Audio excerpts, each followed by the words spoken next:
அஸ்ஸலாமு அலைக்கும் வரஹ்மத்துல்லாஹி வபரகாத்துஹு. இன்னைக்கு நம்ம பார்க்க போற வரலாற்று சிறப்புமிக்க மசூதி எதுன்னா டெல்லி செங்கோட்டையில் அமைந்துள்ள மோட்டி மசூதியை பற்றி தான் பார்க்க போறோங்க.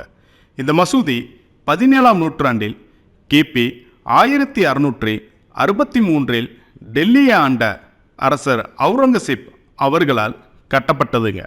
இந்த மசூதியோட வரலாறு மற்றும் அந்த இடத்தோட வரலாறு பார்க்கறதுக்கு முன்ன நம்ம விஆர் ரிலீஜியஸ் யூடியூப் சேனலை யாரும் சப்ஸ்கிரைப் பண்ணலைன்னா மறக்காம சப்ஸ்கிரைப் பண்ணுங்க, லைக் பண்ணுங்க, வீடியோவை ஷேர் பண்ணுங்க. அப்போதான் நாங்கள் அப்லோட் பண்ணுற நியூ வீடியோ உங்களுக்கு நோட்டிஃபிகேஷனில் வருங்க.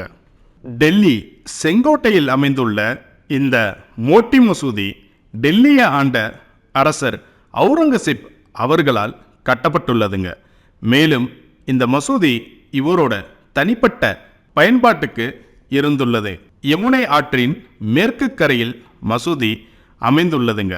மசூதியோட நுழைவாயில் வடக்கு மற்றும் தெற்கு பகுதியில் அமைந்துள்ளதுங்க. செங்கோட்டை வளாகத்தோட வடக்கு பகுதியில் வணிகம் செய்வதற்காக அமைக்கப்பட்டுள்ளதுங்க. செங்கோட்டையோட தெற்கு முனை பெண்கள் அரண்மனையாக செயல்பட்டது. மேற்கு பகுதி பொதுக்கூட்டங்களுக்கான மண்டபம் அமைந்துள்ளது. மோட்டி மசூதியோட அமைப்பு 22x15 மீட்டர், அதாவது மொத்தம் சுற்றளவு 330 மீட்டர் பரப்பளவில் அமைந்துள்ளது. இந்த மசூதியோட வளாகத்தோட சுவர்கள் 20 அடி உயரத்திற்கு அமைந்துள்ளது. மசூதியோட கட்டுமானம் சிகப்பு மணற்கற்களால் கட்டப்பட்டுள்ளது. இதோட வலிங்க குவிமடம் உயரமான தாமரை வடிவில் உச்சிகளை கொண்டு வடிவமைப்பு செய்யப்பட்டுள்ளது. மசூதியோட முழு அமைப்பும் அதனை சுற்றி வளாக சுவர்கள் அமைக்கப்பட்டுள்ளது.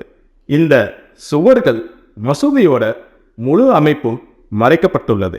மசூதிக்கு உள் செல்ல சிறிய படிக்கட்டு வழியாக வால்ட் நுழைவாயில் அமைந்துள்ளது. மசூதியோட முற்றம் செவ்வக வடிவில் அமைந்துள்ளது. 3 உயரமான ஆர்க்கெட்டுகள் அமைந்துள்ளது. மசூதியோட உள்ளே மற்றும் வெளியே பளிங்கு கற்களால் அமைக்கப்பட்டுள்ளது. மசூதி அழகான வடிவில் அமைக்கப்பட்டுள்ளது. முகலாய பேரரசர் அவுரங்கசீப் அவர்களால் இந்த மசூதி 17ஆம் நூற்றாண்டில் கிபி 1659 கிபி 1663 வரை மசூதி கட்டப்பட்டுள்ளதுங்க.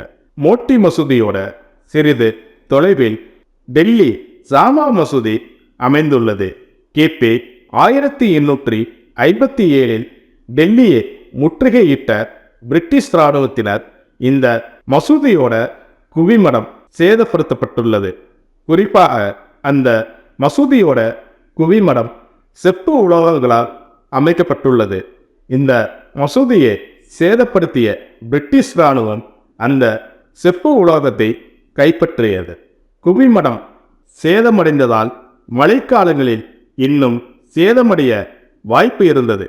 ஆனால் அப்போதைய பிரிட்டிஷ்காரர்கள் அந்த குவிமடத்தை வெள்ளை பளிங்கு கற்களால் சேதமடைந்த பகுதியை சரி செய்தனர். பல மன்னர்கள் மற்றும் பிரிட்டிஷ்காரர்கள் டெல்லியை ஆட்சி செய்தவர்கள். பல வரலாற்று சுவடுகள் இந்த இந்தியாவோட தலைநகர் டெல்லியில் அமைந்துள்ளதுங்க. பிஸ்மில்லாஹிர் ரஹ்மானிர் ரஹீம். வா மினல் நாசி மன் எகுல்லு அமந்து பில்லாஹ் வ பில் யௌமி அல் ஆஹிரி வ மா ஹும் பிமுமினீன. இதோடைய தமிழர்த்தம் என்னன்னா, இன்னும் மனிதர்களே, நாங்கள் அல்லாஹ்வின் மீதும் இறுதி தீர்ப்பு நாள் மீதும் ஈமான் நம்பிக்கை கொள்கிறோம் என்று கூறுவோரும் இருக்கின்றனர். ஆனால் உண்மையில் அவர்கள் நம்பிக்கை கொண்டோர் அல்ல. இந்தியாவோட தலைநகர் டெல்லியில இந்த மோட்டி மசூதி அமைந்திருக்குதுங்க. டெல்லியில் இருக்கிற செங்கோட்டை மிக பழமையான வரலாற்று சிறப்புமிக்க இடம்ங்க. நீங்க எப்போவாவது செங்கோட்டை போனீங்கன்னா மறக்காம இந்த மோட்டி மசூதியை பார்க்காம மிஸ் பண்ணிடாதீங்க. நம்ம விஆர் ரிலீஜியஸ் யூடியூப் சேனலை சப்ஸ்கிரைப், லைக், ஷேர் பண்ணதுக்கு ரொம்பவே நன்றிங்க. அடுத்த வீடியோவில் இன்னொரு மசூதி மற்றும் அந்த ஊரோட வரலாறு பார்க்கலாமுங்க. அஸ்ஸலாமு அலைக்கும் வரஹ்மத்துல்லாஹி வபரகாத்துஹு.